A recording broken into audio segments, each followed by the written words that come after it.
Yorke Peninsula, a sliver of land jutting out from South Australia, surrounded by the glistening waters of the Spencer Gulf and the Southern Ocean.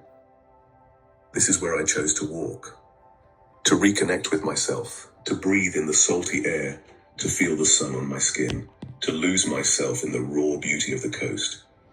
This is the story of my 28-day solo hike along the Walk the Yorke Trail, from Port Wakefield to Moonta Bay, a journey of discovery, a journey of healing, a journey that awakened my soul. The air was thick with anticipation as I stood at the edge of Port Wakefield Caravan Park. My backpack, my constant companion, felt heavier than usual, or maybe it was just the weight of my expectations. I took a deep breath and adjusted the straps. The hum of the highway faded behind me as I stepped onto the trail. The Walk the Yorke sign beckoned me forward. The adventure had begun. The first few steps were always the hardest, leaving behind the familiar, embracing the unknown. But with each step, I felt a sense of liberation. The worries of everyday life began to melt away, replaced by the simple rhythm of my footsteps, the crunch of gravel beneath my boots, the gentle whisper of the wind through the coastal scrub. The trail meandered south, hugging the coastline.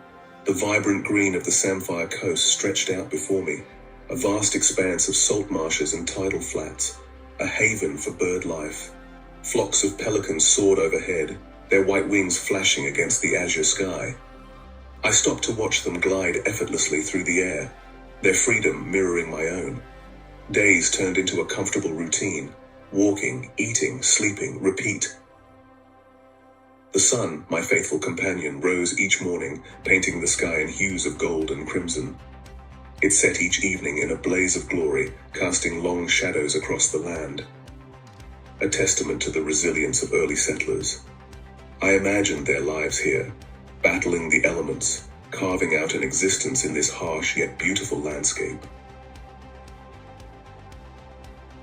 The air grew heavy with the smell of salt as I approached Price.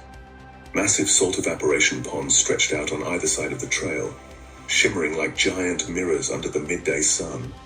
The salt crystals sparkled, a stark contrast to the deep blue of the sky. It was a landscape unlike any I had ever seen before. From Price, I continued on to Ardrossan, a charming coastal town steeped in history. The trail led me onward to Port Julia, a sleepy seaside village. The smell of the ocean hung heavy in the air. I could hear the waves crashing against the shore, inviting me to come closer.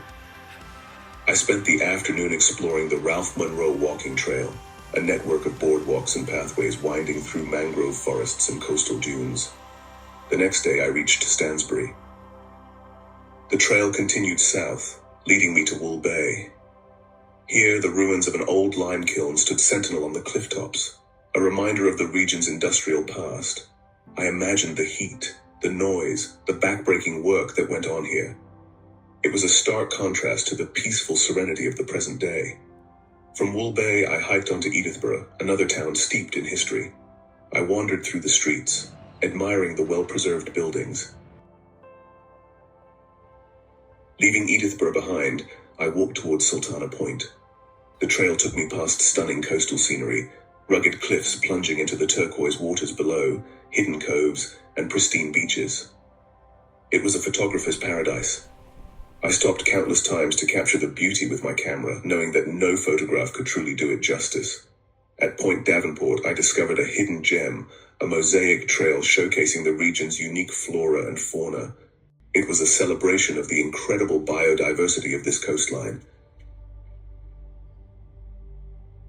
The trail became more challenging as I made my way from Foul Bay to Marion Bay. The terrain was rugged, the climbs were steep, but the views were more than worth the effort. From atop the cliffs, I could see for miles in every direction. The vastness of the ocean was both humbling and exhilarating.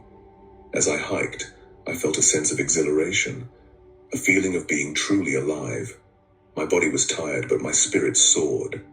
I had faced my fears, pushed my limits, and emerged stronger than ever before. The trail had a way of doing that to you. It stripped away all pretense, leaving you raw and exposed, but it also revealed a strength you never knew you possessed. The highlight of my hike was undoubtedly Innes National Park, I spent several glorious days exploring its diverse landscapes, from the sheltered coves of Stenhouse Bay to the windswept cliffs of Cape Spencer. The park was a haven for wildlife. I spotted kangaroos grazing peacefully in the grasslands, emus striding across the open plains. I hiked along the cliff tops, mesmerized by the crashing waves below. I explored hidden beaches, their sand white as snow. I sat on rocky outcrops listening to the mournful cry of the seabirds. In those moments I felt a profound sense of peace, a connection to something much larger than myself. Leaving Innes National Park behind, I made my way towards Moonta Bay. The final stretch of the trail took me through small coastal towns, each with its own unique character, and sampled the local cuisine.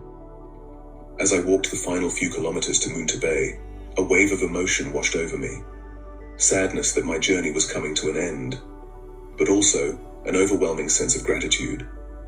Gratitude for the experience, for the lessons learned, for the beauty I had witnessed, for the person I had become. My 28-day solo hike along the Walk the Yorke Trail was an unforgettable experience. It was a journey of self-discovery, of pushing my limits, of reconnecting with nature. The Yorke Peninsula is a place of raw beauty, of diverse landscapes, of rich history. It's a place that will stay with me long after my footsteps have faded from the trail. If you're looking for an adventure, a challenge, a chance to escape the everyday and reconnect with yourself, I urge you to consider the Walk the Yorke Trail. It's a journey that will stay with you long after you've returned home. A journey that might just change your life.